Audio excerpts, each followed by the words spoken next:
Okay, welcome to season 6 episode 3 of number theory master class. पहले तो videos थोड़ी सी लंबी थी, तो this is going to be a short one. ठीक है, let's take a break, let's solve this question. Question में गिवन है कि m divides m minus one का factorial plus one and this implies, if this is true, this implies m is prime. एक तरह का prime test हो गया। ये हमें प्रूव करना है। तो pause करो video, pause the video, think about this. How will you prove that whenever this is true, m is going to be prime? So let's start by putting some values. m की value 1 is not prime, not composite, 1 छोड़ देते हैं. Let's try 2. तो 2 पे test करते हैं. Does 2 divide 2 minus 1 factorial plus 1? Let's see. 2 minus 1 factorial is 1, 1 factorial is 1, plus 1 is 2. Yes, 2 divides 2. This implies 2 is prime.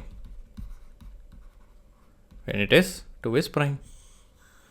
ठीक है, 2 is prime. Let's try 3. 3 minus 1 factorial हो गया 2 factorial. 2 factorial is 2, plus 1 is 3. 3 divides 3, 3 is prime.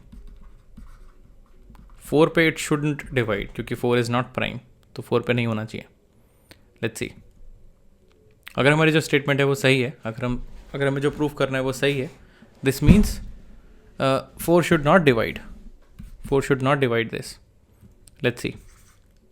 4 minus 1 is 3. 3 factorial is 6. 6 plus 1 is 7. And yes, 4 does not divide this. So 4 fails this prime test. 4 is not prime. And it is not prime. 5 should pass this test. 5 minus 1 is 4. 4 factorial is 24 plus 1 is 25. 5 divides 25. Yes, 5 is prime. तो कुछ values पे check कर लिया. 6 पे fail हो जाना चाहिए, तुम जाके चेक कर सकते हो. 6 will fail. But how do we prove this? तो इसको प्रूव करने का जो इस बुक में तरीका दिया हुआ है, this is a fun one. हमने प्रूफ बाय कॉन्ट्राडिक्शन सुना है. This is proof by contraposition. Contraposition fancy word है. लेट मी राइट दिस ताकि तुम्हें क्लियर हो जाए. फैंसी वर्ड है, ठीक है. इसका सिंपल सा मतलब है कि टू प्रूव समथिंग राइट,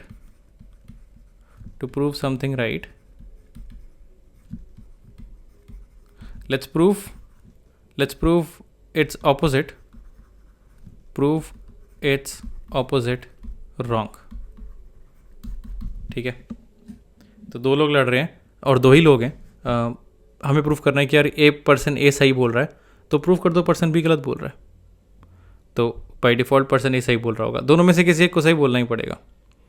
ठीक है, to prove something right, prove that its opposite is wrong.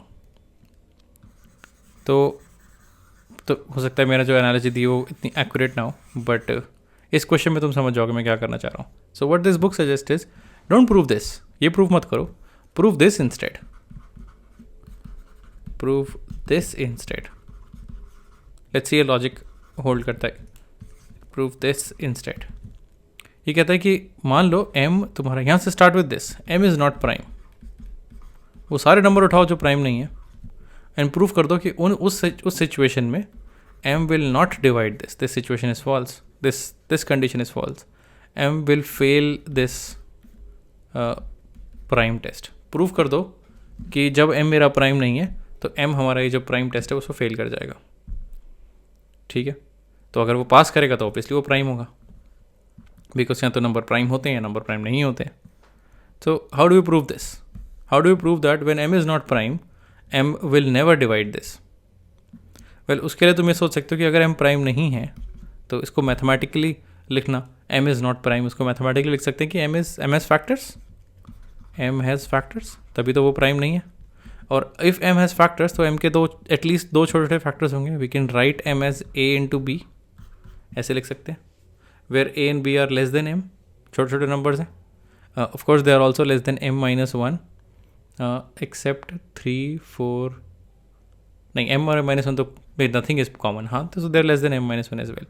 m तुम्हारे छोटे छोटे नंबर्स हैं. जैसे फॉर एग्जाम्पल अगर m मेरा 10 है तो इसको I can write this as 2 times 5. Both are less than 10, ऐसे लिख सकता हूँ. Why am I doing this? Because अब m अगर m के दो फैक्टर्स हैं a और b, if m can be written as this, दो से ज़्यादा भी हो सकते हैं, बी को भी छोटा तोड़ सकते हो, बट दो काफ़ी है मेरे लिए. इसमें a और b जो हैं these are less than m, ये m से छोटे नंबर हैं, also less than m - 1, but let me write this as less than m. This means there factors of this. यहाँ देखो ये लिखा हुआ है m - 1 फैक्टोरियल. फैक्टोरियल का मतलब है काउंटिंग m - 1 से उल्टी चल रही है 1 तक. This large number contains all numbers less than m including a and b. तो a and b will be factors of this number m - 1 factorial. ठीक है, तो m should obviously divide m - 1 factorial. Divide कर लेना चाहिए क्योंकि वो factors इसमें आ रहे हैं if m is not prime. But तुमने यहाँ पर 1 ऐड कर दिया. अब 1 ऐड करोगे तो फिर तो डिवाइड नहीं हो पाएगा. अब तक डिवाइड हो रहा था, 1 ऐड कर दिया तो we are basically saying leave remainder 1. So hence we can prove that जब m मेरा प्राइम नहीं है, m के जो फैक्टर्स हैं वो फैक्टर्स मेरे इस m - 1 फैक्टोरियल को डिवाइड कर देंगे. बट तुमने 1 ऐड करके तुमने टांग अड़ा दी. अब तुमने कहा नहीं, अब m will not divide this number, will surely not divide this number. तो इसको इस तरह से समझो, m - 1 leaves remainder 0 mod m and 1 leaves remainder 1 mod m. दोनों को ऐड करोगे तो this will leave remainder 1 mod m which means it's not divisible by m. तो तुमने ये प्रूव कर दिया. Pause this for a minute, सोचो इसके बारे में तुमने क्या किया है. तुमने ये प्रूव कर दिया कि when ever m is not prime, जब भी m मेरा कॉम्पोजिट होगा, जब भी m के फैक्टर्स होंगे, ये सिचुएशन ट्रू नहीं होगी. तुमने एक तरह से यही प्रूव करा है कि this non prime numbers will fail the prime test. अगर सारे non prime numbers will fail the prime test, this means all prime numbers will pass the prime test. So that's it, that's the proof.